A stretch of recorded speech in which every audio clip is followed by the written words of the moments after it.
Hi friends, ಎಲ್ರಿಗೂ ನಮಸ್ಕಾರ. ಆಲೂ ಪಾಲಕ್ pakoda ಮಾಡೋದಷ್ಟು simple ಗೊತ್ತಾ? ರುಚಿ ಅಂತೂ ಅದ್ಭುತವಾಗಿದೆ. ತುಂಬ ಸಿಂಪಲಾಗಿ ಮಾಡ್ಬೋದು. ಪಾಲಕ್ ಸೊಪ್ಪನ್ನ ಸಣ್ಣದಾಗಿ ಹೆಚ್ಚಿಟ್ಕೊಳ್ಳಿ. ಆದಷ್ಟು ಕಡ್ಡಿ ಬೇಡ ಎಲೆಗಳನ್ನೇ ಉಪಯೋಗಿಸ್ಕೊಳ್ಳಿ, ಅಥವಾ ಎಳೆ ಸೊಪ್ಪಿದ್ರೆ ಕಡ್ಡಿ ಸಮೇತ ಸಣ್ಣದಾಗಿ ಹೆಚ್ಚಿಟ್ಕೊಳ್ಳಿ. 2 ಗೆಡ್ಡೆಯಷ್ಟು ಈರುಳ್ಳಿನ ಸಣ್ಣದಾಗಿ ಕಟ್ ಮಾಡಿ ಇಟ್ಕೊಂಡಿದ್ದೀನಿ. ಸ್ವಲ್ಪ ಹಸಿಮೆಣ್ಸಿಕಾಯಿ ಇದೆ, ಖಾರಕ್ಕೆ ತಕ್ಕಷ್ಟು. ಹಸಿಮೆಣ್ಸಿಕಾಯಿ ಬೇಡ ಅಂದರೆ ಖಾರದ ಪುಡಿ ಕೂಡ ಹಾಕ್ಕೊಳ್ಬಹುದು, ಅಥವಾ ಹಸಿಮೆಣ್ಸಿಕಾಯಿನ ಪೇಸ್ಟ್ ಮಾಡಿ ಕೂಡ ಹಾಕ್ಕೊಳ್ಬಹುದು. ಬೇಯಿಸಿರೋಂಥ ಆಲೂಗೆಡ್ಡೆ, ಕೊತ್ತಂಬರಿ ಸೊಪ್ಪು, ಸ್ವಲ್ಪ ಕಡಲೆ ಹಿಟ್ಟು, ಉಪ್ಪು, ಬೆಳ್ಳುಳ್ಳಿ, ಧನಿಯಾ ಕಾಳು. ಇಷ್ಟೇ ಸಿಂಪಲ್ ಇರೋದು. ಇಲ್ಲಿ ಬಿಸಿ ಬಿಸಿ ಎಣ್ಣೆನೂ ಬೇಡ, ಸೋಡನೂ ಬೇಡ. ಆದರೆ ತಿನ್ನೋದಕ್ಕೆ ಮೇಲ್ಗಡೆ ಕ್ರಿಸ್ಪಿಯಾಗಿ, ಒಳಗಡೆ ಸಾಫ್ಟಾಗಿ ತುಂಬ ಸಖತ್ತಾಗಿರುತ್ತೆ.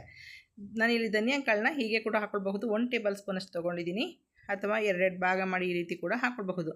ಲಟ್ಟಣಿಗೆಯಿಂದ ಜಸ್ಟ್ ಒಂದೆರಡು ಸಲ ಈ ಥರ ಲಟ್ಟಿಸ್ಬಿಟ್ರೆ ಚಪಾತಿ ರೀತಿಯಲ್ಲಿ 2 ಭಾಗ ಆಗಿಬಿಡುತ್ತೆ. ಅದನ್ನು ಕೂಡ ಮಾಡಿ ಹಾಕ್ಕೊಳ್ಬಹುದು. ಜಜ್ಜಿರಂಥ ಬೆಳ್ಳುಳ್ಳಿ ಹಾಕ್ಕೊಳ್ತಾ ಇದ್ದೀನಿ. ಈರುಳ್ಳಿ, ಹಸಿಮೆಣ್ಸಿನ್ಕಾಯಿ, ಖಾರಕ್ಕೆ ಎಷ್ಟು ಬೇಕೋ ಅಷ್ಟು ಹಸಿಮೆಣ್ಸಿನ್ಕಾಯಿನ ಹಾಕ್ಕೊಳ್ಳಿ. ಹಾಗೆ ಸೊಪ್ಪು, ಬೇಯಿಸಿರೋಂಥ ಆಲೂಗೆಡ್ಡೆ ಸಿಪ್ಪೆ ತೆಗೆದು ಇಟ್ಕೊಂಡಿದ್ದೀನಿ. ಅದನ್ನು ಕೈಯಿಂದ ಸ್ಮ್ಯಾಶ್ ಮಾಡಿ ಹಾಕ್ಕೊಳ್ಳೋಣ. ತುರಿಯೋ ಅವಶ್ಯಕತೆ ಏನೂ ಇರೋದಿಲ್ಲ. ಚೆನ್ನಾಗಿ ಈ ರೀತಿ ಮಿಕ್ಸ್ ಮಾಡ್ಕೋಬೇಕು. ನಾವು ಉಪ್ಪೆಲ್ಲ ಹಾಕಿರೋದ್ರಿಂದ ಈರುಳ್ಳಿ, ಪಾಲಕ್ ಸೊಪ್ಪು ಎರಡೂ ನೀರು ಬಿಟ್ಕೊಳ್ಳುತ್ತೆ. ಅದು ಬೈಂಡಿಂಗ್ ಆಗಲಿ ಅಂತ ನಾವು ಎಷ್ಟು ಬೇಕೋ ಅಷ್ಟು ಪ್ರಮಾಣದಲ್ಲಿ ಮಾತ್ರ ಕಡಲೆ ಹಿಟ್ಟನ್ನ ಹಾಕೋಬೇಕು. ನಾವಿಲ್ಲಿ ನೀರನ್ನ ಉಪಯೋಗಿಸ್ತಾ ಇಲ್ಲ. ಸ್ವಲ್ಪ ನಿಂಬೆಹಣ್ಣು ರಸ ಹಾಕ್ಕೊಳ್ತಾ ಇದ್ದೀನಿ.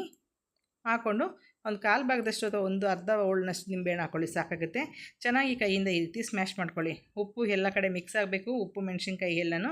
ನಂತರ ನಿಮಗೆ ಬೈಂಡಿಂಗ್ ಅಥವಾ ಉಂಡೆ ಕಟ್ಟೋದಕ್ಕೆ, ಉಂಡೆ ಹಾಕೋದಕ್ಕೆ ಯಾವ ರೀತಿ ಬೇಕೋ ಆ ಶೇಪ್ಗೆ ತಕ್ಕಷ್ಟು ಕಡಲೆ ಹಿಟ್ಟು ಅಥವಾ ಬೋಂಡದ ಹಿಟ್ಟನ್ನ ಹಾಕ್ಕೊಂಡು ಕಲಸಿ ಮಿಕ್ಸ್ ಮಾಡಿ ಇಟ್ಕೊಳ್ಳಿ. ತುಂಬ ನೆನೆಯೋ ಅವಶ್ಯಕತೆ ಇಲ್ಲ, ದಿಢೀರಂತ ಮಾಡ್ಕೊಳ್ಬಹುದು. ಎಣ್ಣೆ ಕಾದಿದೆ. 4-5 ಕಾಳಷ್ಟು ಕಲ್ಲು ಉಪ್ಪನ್ನ ಹಾಕ್ಕೊಳ್ತಾ ಇದ್ದೀನಿ. ಕಲ್ಲು ಉಪ್ಪಿಲ್ಲ ಅಂದರೆ ಪುಡಿ ಉಪ್ಪು ಕೂಡ ಹಾಕ್ಕೊಳ್ಳಿ.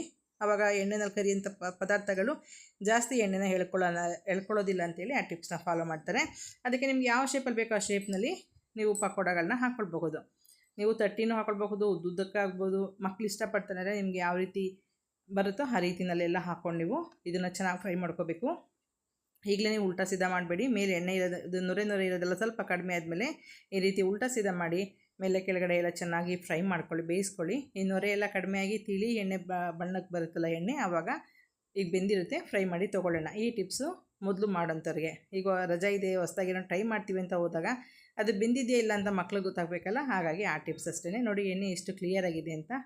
ಕಲ್ಲುಪ್ಪು ಹಾಕೋದ್ರಿಂದ ಎಣ್ಣೆ ಕೂಡ ಗಲೀಜು ಆಗೋದಿಲ್ಲ, ಜಾಸ್ತಿ ಎಳ್ಕೊಳ್ಳೋದು ಇಲ್ಲ ಪದಾರ್ಥಗಳು. ಮೇಲೆ ಕ್ರಿಸ್ಪಿಯಾಗಿ, ಒಳಗಡೆ ಸಾಫ್ಟಾಗಿ ತುಂಬ ಚೆನ್ನಾಗಿರುತ್ತೆ.